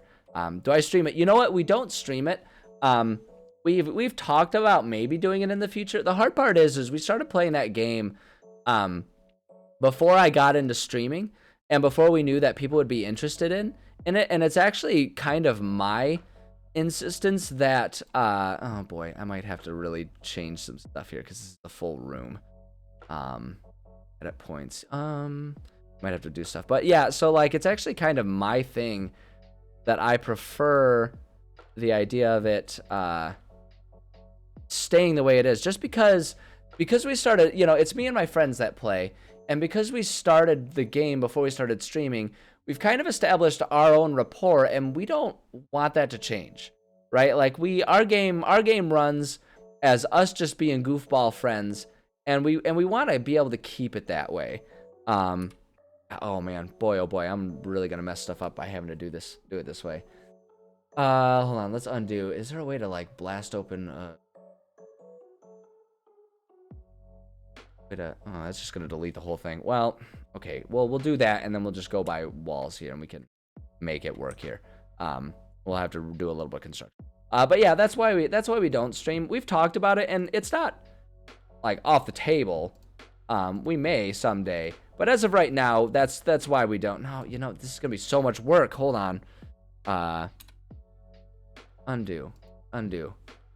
Guys, there's so much stuff there. Okay, you know, here's what we're gonna do. It's not gonna be as pretty, but here's how we're gonna do this. We're just gonna make an open portal, and we'll just do it that way. And we can just like scatter some rubble around. That'll make it look a bit better. We'll just do it that way. It's meant to be more so like the whole wall is kind of falling apart, but it'll suffice. But yeah, you know, maybe one day. Never say never. But as of right now, we don't. And a lot of that also is because we're all very busy, and none of us has the time to figure out how to logistically make sure all of us would be, you know, streaming capable and ready with like proper equipment, right? Because a lot of us hodgepodge. Some of us, you know, are on phones, and some of us are on, you know, on laptops, and some of us on desktops with actual like audio equipment. Some of us don't have a good headset. We're just not there. But you know, like I say never. I would love to stream our games. Like I would love to stream a game with those guys. But it would almost more so be like, I would love it if we were all in a place that we could play 2 games, right? And it's like one of them is the one that we stream, and one of them is the one that we just play for our own benefit as friends, right? That's kind of where I'm at with it. But I don't know, you know, who knows? Maybe if enough people bug us about it, and there seems like enough demand, and it seems like it would be a really fun, popular thing, maybe we can be convinced to do it. So, you know, keep bugging me about it. Maybe one day.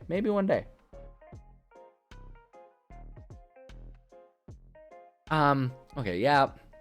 To the portal there. Well, what we can do is we can go to object tool. Let's see, can we do, let's, construction maybe. Yeah, here we go. This'll work. Want it to be... Oh, here we go. Here we go. We got like busted up doors. Oh, look at that. That's beautiful. Hold on. Let's unsnap it. There we go. Perfect. There we go. It's perfect. It's, you know, it's a little premature if the door is already lying on the ground because they have to do it. But, I mean, look at that. Come on. Come on. It works perfect. I love it. I love it. Okay, so we can set it up that way. Let's see here. Let's go... have some trades, maybe? I'm just trying to see if there's an easy catch-all set that'll have everything I'm looking for like a shop. Wait, hold on. Do they have one that's called shop? Town, tavern, office, nature, military, mess hall, living quarter, furniture, encampment, dungeon, construction, combat containers. Oh, maybe town. No, that's like all the outside stuff. Like all the outside stuff for a town. Like coffins, right? What town doesn't have a whole lot of like chained shut coffins? What town? I know my town has a full art installation of them. Right there on Main Street. You put children in them when they're misbehaving at the store. It's great. It's great. It's community service. How's that part of town? It's ridiculous. Like, look at that sarcophagus. What self-respecting town doesn't have a sarcophagus sitting in it? And, I mean, I guess like the graveyard in town, but weird. It's a weird tag to put all of that stuff in. Anyways, let's not worry about these. Let's go. We can just do like counter. No, they don't actually have anything called a countertop. If we do like a table, that'll get us plenty of stuff that we can kind of look at, and we can find something that'll serve. Yeah, a horse. Oh, because it's thinking like stable as the search term. The search. That might be one of the most endearing things about this is like how strangely inclusive the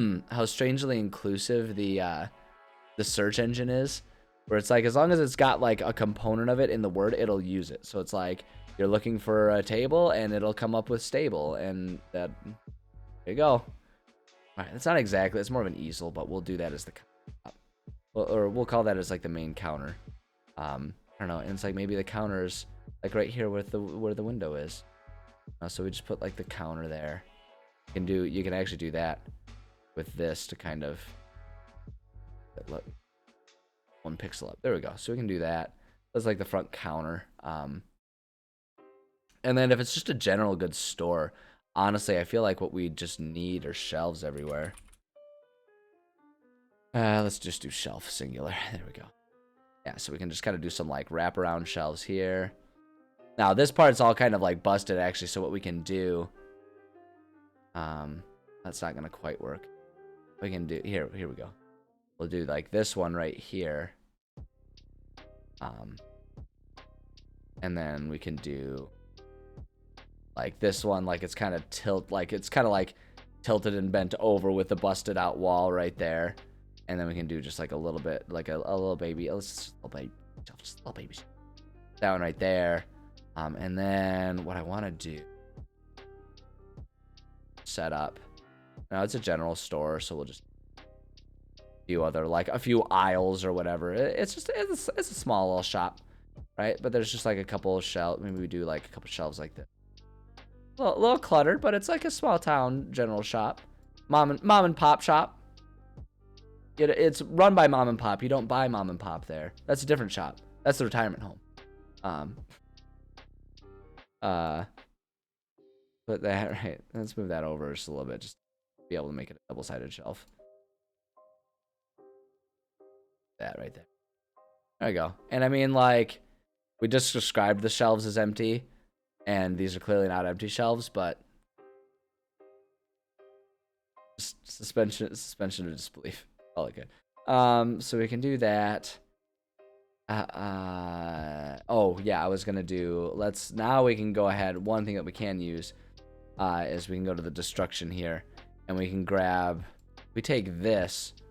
Right, if we add a bit more, right, like rubble like that, and then take, here we go, like scattered bits of stuff around, right, just a few scattered pieces of paper, maybe take, here we go, like it, oh, geez, wow, How big are these cards?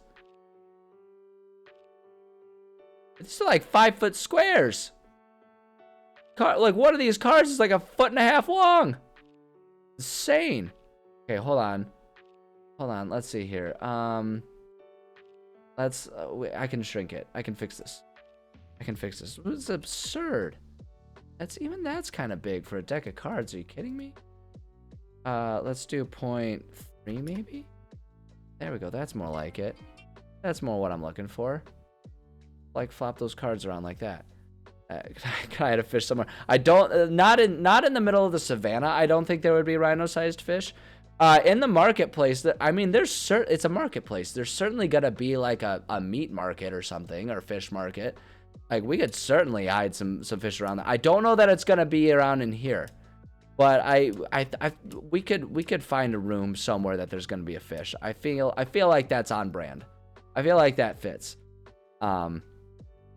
Let's go. Let's see. I need to put some lighting in here. Where's lighting? That's what I'm looking for. And we'll just put. Oh nope. The chandelier can be normal size now. I'm gonna go back to normal size. So let's do. I don't know. The chandelier's like right here, a little off center, but that's fine. We could. Oh, you know what we can do? We can do that. Let's do. What am I thinking? We do that, and then we can put like a little.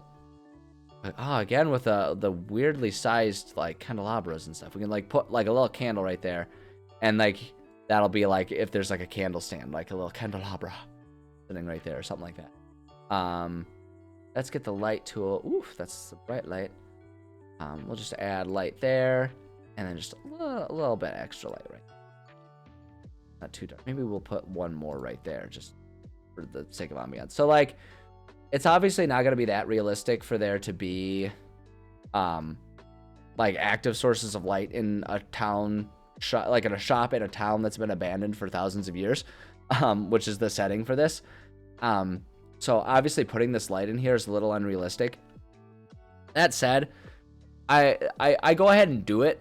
One for just sort of like atmosphere. Right, because I want players to kind of get an understanding of what the place looks like and not have everything always be super dark.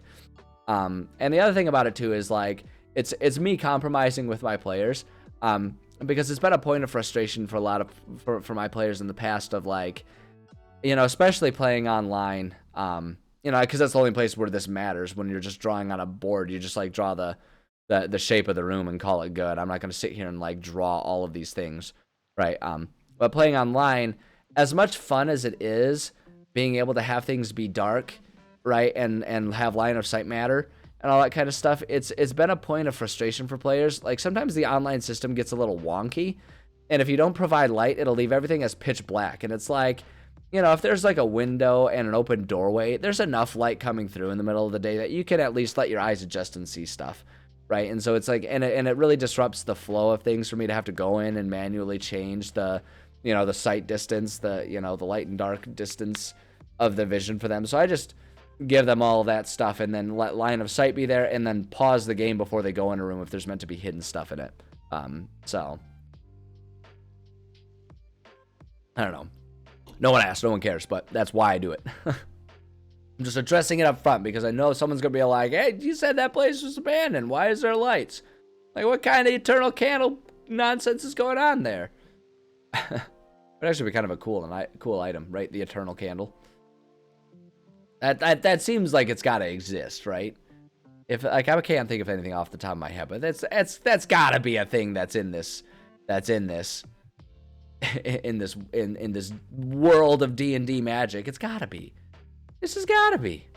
Anyway, I don't know. No one cares. Okay, so yeah, that looks good. Busy. A little bit of destruction, but a little slice of life in there too. And it's like a little placard would be right there, right? That's where they would see the shop name. I think that's perfect. It's charming in its own right.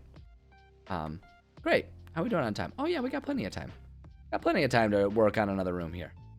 Look at us. Look at us go. Look at us go. All right. Next room. Room number 6. So again, I am going to want to add details to these rooms. Like, I think it's absolutely something that I will do on this, even though I'm going to make a copy of this for the next time our players visit, since these rooms will be accessible later and they're not accessible now. But I'll probably still decorate them, in case, like I say, in case our players really are just determined to smash their way through. You know, like, I'm not gonna write rules about, like, again, like, this is a situation where, like, if I wanted my players to not go in there, I wouldn't try to have like a high AC to discourage them from doing it, right? I would just say, like, no, you try and the door's not budging. End of story, right? Or in this situation, since I want them to be able to get in there, I don't want them to go in there yet per se, but they can go in there if they want to. You know, they're just going in there early. But if we you know, I'm not going to write up an AC and HP for the door or anything like that. It's just going to be like, you guys bash the door? Okay, you know, look around. Have they dealt with whatever rhinos are in the herd that are within sight of this? If the answer is yes, okay, you bash it and it's fine. If the answer is no, it's like, okay, you give it a hit. You feel the door budge, but you also see, you know, a bunch of big giant animals with railroad spikes on their faces looking at you. You know, and it's like, okay, how are they going to deal with that? So we won't worry about doing that too much, since it's supposed to be physical barricade. It'll just be, you know, wing it and handle it, and it'll be fine. So I am gonna want to decorate these, but I'm gonna save that for last, because basically what I'm gonna do is I'm gonna figure out what's gonna be in there for the next section and put that stuff in there. That'll save me a little bit of work when I go to the next section, right? I'll just have to manage some walls and stuff. But I will do that last. So it's all in place. Because the other thing about it too is, if players are, you know, getting a bird's eye view of stuff, they might, you know, they'll be able to see that there's stuff there, and they're gonna ask me an infinite number of questions if they see like these weirdly empty rooms. They're gonna be like, whoa, why is that room empty? It's like, it's not empty, I just didn't prepare it. We're just gonna avoid all of that and prepare them, but we'll do that last. So the next shop is gonna be this one, and this one is going to have, if I saw, yes, this one's going to have a rune in it. And so this is where that rune system that I briefly mentioned, it's a homebrew system that I use for my players, but it's heavily inspired by like the rune system that you find in Pathfinder, because I love the idea of players being able to choose what advancements their own personal weapons get, rather than just like hoping they find a cool weapon that does something that they like, and then having to ditch whatever their weapon is. Because most players, when they start out with a character, they kind of have a theme and a flavor in mind with that character, and a lot of times they'll design those starting weapons to fit that. So if they can instead just like enhance that personal weapon and like kind of have a bond with their weapon, a lot of players are really into that. So that's what the rune system is. If you want to see more and get more detail about it, I've got some, you know, you can check out the VODs on my YouTube channel, or you can hang around. Like on Thursday is when I do my that's when I do my deep dives into the various like house rule type stuff that I do. And one of the big things we do on that is a project of me creating the runes that are part of that system. So, but that's what it means when it's the rune there. The other thing is, this is going to be a safe room. So and that actually kind of works perfectly. Again, like I just do the dice roll. Why do I keep it over there so I keep getting lost in my, it's kind of perfect that the dice had this be a safe room, because that just means that the herd is more focused over here and down here, right? Because we've got rooms, yeah, like, actually, yeah, that's perfect, because room 13 and 14 and 15 won't have any enemies, right? So all of the enemies are going to be basically clustered over here, and that's just accidentally really perfect, because I rolled dice. I rolled dice to determine what danger is going to be in any of these given rooms. So it just kind of worked perfectly that the herd's kind of concentrated over here. And that it can actually be kind of a fun thing. What I might do is I might offer up, yeah, I started doing it over here. I might offer up back doors. So if players wanted to try and do that, right, they could try and take it that way. And like you could almost do, I'm not going to do it for this one, but it's like you could offer up, yeah. When we get to figuring out what's going on in these rooms, my thought is we can do similar to what we did here, right? Where some of the rooms are like, it's still boarded up over, like maybe this room is still boarded up, but this room is now suddenly accessible. You go in there and there's a way through here, whether it's a connecting door or a busted wall or something like that. And so if we strategically plan it so that intentionally the next time they visit the city, they'll have access to things like that to get to these rooms, maybe players can like use that, and maybe we have the start of a hole in a wall right here, and they can almost like use this safe part of town to go in and bust their way through. Like if they're particularly cautious and enterprising, they can kind of figure that out. We'll put a bookmark in that. That's an interesting idea, and I think that might work. But we'll one thing at a time. One thing at a time. We're working on this room right now. Focused, and focused. This is a safe room. Again, I really like to put a safe room, not as in like you know, a bomb shelter, but like a room that doesn't have a danger in there. I really like to do that amidst you know, like a big group of rooms that have all kinds of like monsters and traps and stuff in there. To just really emotionally screw with my players and make them panic over the fact that they haven't figured out how this room is going to try and kill them. It's really fun. My players have largely picked up on the fact that like if they roll well enough and I describe a room as safe, that's usually trustworthy. You know, if they roll an 11 and I say, yeah, the room appears safe, you know, then that's where the fun really begins, because they're like, oh, is it really safe, or did I just roll poorly enough that I didn't find the danger that's there?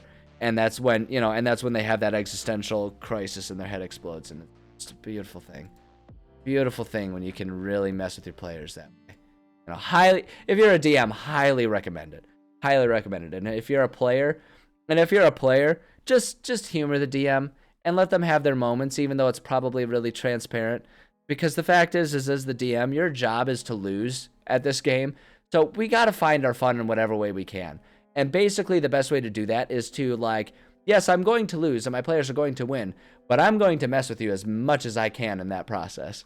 You know, that's just how it goes. That's how it goes. The DM's job is literally to lose the game. So, you know. Lose the game as well as describing in great detail how it happens.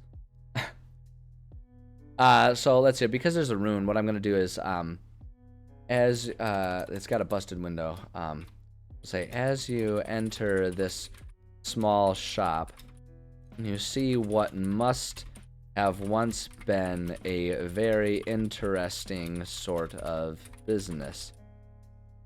While the shelves are largely empty, scraps of paper and bits of materials lying around suggest that this must once have been a shop filled with magical items and crafting. We'll say various broken jars, various broken. Is the jars broken? Various broken jars lie all around, many with various stains or scorch marks nearby where the contents spilled. Occasional notes and pages of books can be seen, all speaking of various magical procedures, though without their accompanying pages and books, they are completely incomprehensible. I'm offering that extra detail because I don't want to lull my players into thinking that I meant for them to try and piece together clues here, right? I'm just trying to paint a picture. So when I'm describing these details, like these are the types of details, and this is something that I think just comes with experience. As a DM, like you just start to understand what players kind of key into, whether you wanted them to or not. And if you offer up bits of notes about various magics, that's something that sounds exciting and important to a player, and they may make something more of it than is necessarily there. So I will a lot of times add these things and say that it's like, yeah, you find these things, but without finding something that isn't here, it's worthless to you. Like I try to find a way to, like, with flowery language say that, just to kind of give them that hint. And then if they don't pick up the hint, then great, let them build their own side quests. It's like, oh, all right, they're really into this. Then yeah, let them go to all of the different shops, and maybe they can piece together enough pieces to be like make a rune later if they wanted to do some crafting. I don't know, and do something like that. But yeah, so that's really all we need to do for this room, because it's a room that's intended to be safe. We'll do, and so now we're just gonna add a little bit here. This room, and the reward here is a rune of some sort. And so what we can say, let's go ahead and put a DM note. Now the runes, I like those to require a little bit of luck to find at least. So I'm gonna say DC 14 to notice the small stone lying among. We'll say notice the small stone lying among a pile of papers in the corner of the room. Right, you just offer that little bit there. Again, whatever they want to do while they're finding it. It doesn't need to be a specific thing. Just challenge rating of 14 to find it. So we'll say as you are looking around the room, you see many piles of various. Well, no, we've kind of already described that. We'll say as you rummage through the piles of debris, in search of anything that may serve your quest. Well, serve your purposes. It feels a little too. Feels a little too Ivanhoe to actually use the word quest, but that's just my taste. Rummage through the piles of debris in search of anything that may serve your purposes. You find a stone the size of. You find a stone, we'll just say larger than your palm. It is flat. It is flat and perfectly smooth, except for the symbol that somehow seems to have been burned into the surface. It appears to be a rune of some sort. Boom. So there we go. So they find that. And then we'll just offer up as DM notes. And we're going to do two things. One, we're going to say, we got to figure out, I'm going to decide. I like to have the whatever the rune is going to be. So the way I do my rune system also is it's based off of, like, there's eventually, when I'm done with the project, however long it takes, there's going to be a rune that can be put on an item for every spell, in the D&D rule set. Because I just think it's really fun for the people to be able to, especially non-magic users, to be able to like invoke at least a little bit of magic through their weapons and everything, because it just makes them feel that much more special, because it's like a magic user can use a physical weapon all they want, but like a fighter can't really ever tap into magic, right? And so it's like, it's just giving them a little bit of taste. There's a reason why, because magic is very powerful. But it's like, just give them a little taste of it. And it's, it's a fun thing. It's a fun thing for them. But yeah, so I like to kind of keep them thematic. So I'm going to just kind of go up here. I'm going to view the spells. I like to have the level be kind of in like the level of the spell that they're finding this for, in line with, what level they are. And the way I do that is it's basically levels 1 and 2, they'll only find cantrip runes. 3 and 4, they'll find level 1, right? 5 and 6, level 2, so on and so forth. And so since this is for level 6, we're going to have them find a second level spell, like a rune for a second level spell. And I may or may not have it already written up, but for just the sake of placeholder, I'm going to look through here and find one that seems like it would make sense for this town to have had, right? Something that would make sense for it to be in this shop in this town is kind of the idea that I'm going for here.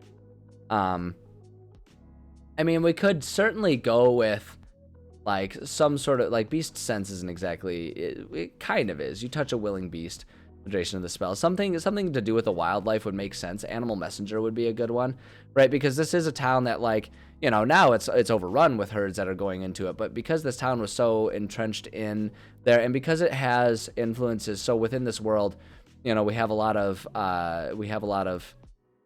tribal Leonin cultures and societies that exist out in the plains around here. But because of that, they get a lot of Leonins, you know, up in here.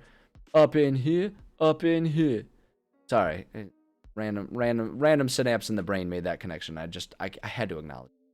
Um, but there's going to be a lot of like Leonin cultures and stuff in here, and like them just being more tribal and living among the plains, you know, sort of among nature. They're going to be really in tune with animals, so it would kind of make sense for there to be sort of like a shamanistic approach to things, especially when it comes to animals. So I actually think that would be really interesting, and the more I think about it, the more I actually like the idea of it just being animal messenger, because I think that's something that they would use. Right, I think that's something that like the Leonin culture as I have it in my world, which is very fast and loose with, you know, what exists in D&D at 5e as written. But hey, that's the beauty of homebrew. I can do whatever I want. That's why I do it, so that way I can be the boss. I can be in charge. It's me. Why we all do it, you know? Don't lie.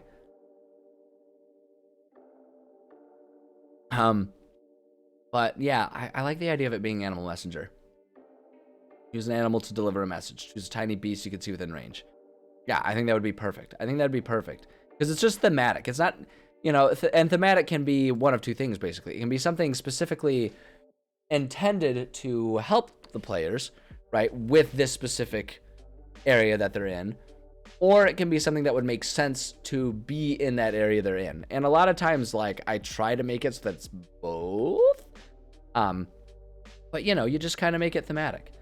So we're going to say this is a rune of animal messenger. Messenger. This? I know how to spell. You can tell it's getting towards the end of the writing portion because my brain starts turning to mush and it gets harder for me to type and think properly. That's it. So yeah, we'll say it's a rune of animal messenger. And we'll say no, we'll leave it at that. I considered putting like just a restriction or a rule about, you know, if they wanted to Arcana check whether they know that it's a rune of animal messenger, but I think I'm gonna leave it. Because like the idea behind a lot of these runes too is like they can be used as crafting projects, but for me, crafting isn't just like, because that's the one thing that I don't like about Pathfinder. It's like, hey, you found a rune, and you can just like immediately be like, okay, it's on my weapon now, right? It's like I like it to be part of it because I really like that to become a ubiquitous part of the weapon, right? It's not just you giving your weapon a +1, right? It's like you invoking the flows of magic around you to imbue your item with lasting magic, like and there's the chance that doing so could have unintended consequences, right? And like I have that built into the rule system, so because of that, it's not just a I say it and it happens system. It's a crafting system that oftentimes takes a lot of time, and part of that is identifying the rune, right? And so it's like, even if you're a magic user who has a lot of bonuses and advantages to identifying something, they still need to go through the crafting process of it, right? And they still have to like understand, because the higher level it is, the more complex the spell it is, the harder it is to fully identify exactly what the effects are going to be of this rune, right? So it takes time, it takes study is the idea. So I'm not going to put a DC for it. I'm just going to leave it and let it and just let it sit there and percolate in its own way. Is what I want to do. So yeah. So now let's go ahead and just decorate this room. Wait, hold on. How did we have it so that they would access this? Window busted. That's easy. And actually, what is good about this one is we can take advantage because it's its own disjointed room. We should be able to now edit points of this one. Yeah, here we can want to keep those. And let's go ahead and, yeah, it's gonna. All right, fine. If it's always just gonna be difficult about it, then we'll just go ahead and do the portal. It's fine. I'm a little disappointed in it, and there's a very good chance that I will go back and change it because it bothers me. But for now, just for the sake of being able to progress with things, we'll just put that right there. Busted up window. They can get through it, and it's great. We'll do that, and let's just get some objects stuff. We can actually kind of cheat and use some of this stuff. So this one, I feel like, if this is going to be just like some, you know, shop that was run by a wizard, it's going to be less likely to have like a counter, right? And it's more so just like there's workspaces and stuff. I kind of like the idea of there being like, we'll use these ones as they're intended to be, as like easels with like some drawing, you know, stuff, or like some projects that were like in the midpoint of being done. And I feel like there would be, we can do, let's, here, maybe encampment. Yeah, that'll work. Well, we don't actually want it that way. We want to just like have a burned out one in the corner here, assuming that there would be like a hearth with a chimney or something like that. Actually, even better, actually, we can go here. Do like tavern, maybe they'll have one. Because they do have objects that are like fireplaces and hearths and everything in here. They do have those. So if I can just find one. There's like a whole bunch of stovetops and stuff. There we go. Yeah. There's like a big hearth, right? You can like set the hearth right there. And we can put a couple kettles here. I passed by pots and kettles and stuff. I might have passed by them. Is that, you know, they're going to have them for a tavern. They better, actually. I'll lose all respect if they don't have, like, yeah, that's kind of there. A big bowl. How big is that? Kind of big. Here, we'll put like a big bowl and maybe a big, oh, there we go. That's kind of a decent cauldron, right? So you can do stuff like that. I know there exist actual cauldrons in this thing. I just don't think they have them in this. Cauldron. Yeah, there we go. That's what I'm looking for, right? And so you can kind of just like set one of these over here, right? So there would have been cauldrons for like potion brewing and stuff like that. And then we can go back to our used and find our shelves, right? And it's like there would be a handful of shelves. Maybe it's like up front was the shelves for supplies, for said magical things. Right, boom. And we can go like boom right there, right? So there we go. So there's some shelves and stuff. They're decent enough shop. We can just again put like a little put our light right there. Ew, there we go. That'll serve. Not exactly on point like I was looking for. Oh, you know what we should do though, just because of how we described this. We should go to, here's what we can do. Actually, we can do the scatter tool, which will make our job a little bit easier. And we can go to our destruction. And because we talked about there being piles of papers and stuff, we can actually go ahead and, like, in the corner, right? It's kind of like put some of this stuff all scattered. Oops. Convenient. You know, like, you want the randomness to almost look not random, because that's what'll make it look random, if that makes sense. Because if you try to make it look random, then you end up with a pattern, and that doesn't work. So, like, we can do that, and we can just add a couple others here just for, like, a little bit of flavor. A little different. We can do that, and then we can just take... Okay, here's how we can utilize... There's a way to kind of do this. That one's a little big. This is one of the tricks that I use all the time for this, because I would want to just do, like, one pebble. And so, to be our runestone. Oh, actually, hold on. First, we're going to go standard here. And then we can go to what we can do for our set. Have that there, but maybe if we go... here we go. Rock. We can actually, you know, they might just have a rock that's small enough to... Yeah, that services. That services well enough. So we'll put that as the under. Doesn't exactly look like a rune rock. But if we just, like, put that right there, it's there. So that way, it's like, you know, it's a little Easter egg. It's not just theater of the mind. It's actually there. So if our players are looking really close and they have high definition monitors, they can see that rock and they'll be like, oh, look, there it is. Perfect. The trick I was going to talk about is like you can like if you need to just have one rock, but the size is off, right? Like, you know, and you want to do so, you can just kind of like hide stuff and have that one poking out. I do that all the time with coins. Like if I were to go to, if I were to just go here, search for coin. None of these are coins. That's impressive. What if I do money? Skeleton, yeah, that's the same. Skeletons, that's a bone pile. That's the same as money. Endearing. What if I just do gold? There it is. That's the one. I'll do it all the time with gold when I want there to just be like a single gold coin lying somewhere because it's important, right? You can just have the one kind of poking out right there. So just a little pro tip for anyone else using this map making system. That one's for free. That's a free tip of the day. Except that all of this is free tips of the day because everyone is welcome to watch my stuff. Okay, so I'm gonna save my progress because I'm looking at the time now.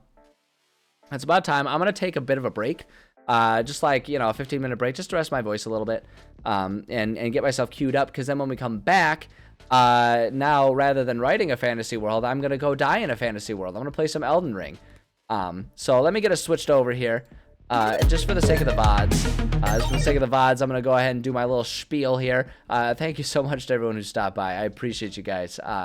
It means a lot to me when people come by. I love that people are interested in this stuff and discussing D&D ideas. I think it's fabulous that there's people trying to, you know, see different ideas on how to be DMs, because it's always great when there's more DMs in the world, because that gives those of us who are forever DMs at this point the chance to actually be a player for a change. So no, I mean it though. Thank you so much to everyone who stopped by. I appreciate you guys. If you want to see more, today's Monday. My usual streaming schedule that I try to keep to is Monday, Tuesday, Thursday, Friday. And then at 11:30 a.m. Eastern time is when I do my writing. So if you want to see more, stop by tomorrow or later this week at around 11:30 a.m. Again, Eastern time zone, and we do writing for a couple hours, and then it's 1:30 p.m. is usually when I do my little break and switch over to doing some video games. So you can catch me later this week if you want to see more, or if you just can't wait, if you just love the stuff that I'm doing so much, and I mean, why wouldn't you? No, I mean, my ego's not that big, but hey, you know, maybe you want to see some more stuff, you're getting some ideas, you want to kind of see what else I come up with. I do have my YouTube channel, EnviroBoy, on YouTube. You can find pretty much every stream that I've made. I put the VOD on YouTube, so you can go all the way back, and you can see how even over the course of like the past year and a half, my writing process has grown and evolved. Right? It's always changing as we get different ideas and stuff. But feel free to check me out at either of those locations. Other places you can find me, I've got a Discord server. If you want to stay connected, get announcements about stream and all that kind of stuff, you know, chit chat about D&D homebrew stuff, you can go ahead and get connected with my Discord server. Everyone's welcome. I have a Twitter that I put announcements on and occasionally share pictures of my cat and stuff like that. So if that's your jam, you can follow me on Twitter, EnviroStreams on Twitter. You can see all the stuff there on the screen right now. And then I also have an Instagram, EnviroBoy Streams. You know, like I mentioned, I'm getting ready. I've got a kickboxing fight coming up soon. You know, I do a lot of rock climbing. I like to put little videos of like my training and stuff, and just like stuff that comes up in stream but doesn't actually like get streamed that I do. So it's like if you're interested in any of that stuff, you can follow me there. But that's where you can find me. That's all my stuff. So again, thank you so much to everyone who stopped by. If you want to watch me struggle and cry while playing Elden Ring, stick around a little bit, and when I come back from the break, we'll do that. If you're just here for the D&D, I totally get that too. There's no problem with that at all. I appreciate you stopping by, and I'm excited to see you again next time. But yeah, I'm going to take a break. I'll leave you guys here just with a little bit of music, just to chill out. There'll be a bit of a hiccup in the stream as I switch it over for the sake of the VODs and everything to Elden Ring. But yeah, I'll be back shortly. I'll be back very shortly, and we're gonna die a lot. It's gonna be a good time. So again, thank you so much to everyone who stopped by. I will be back shortly, and yeah, that's all of it. I'll catch you cats on the flip side.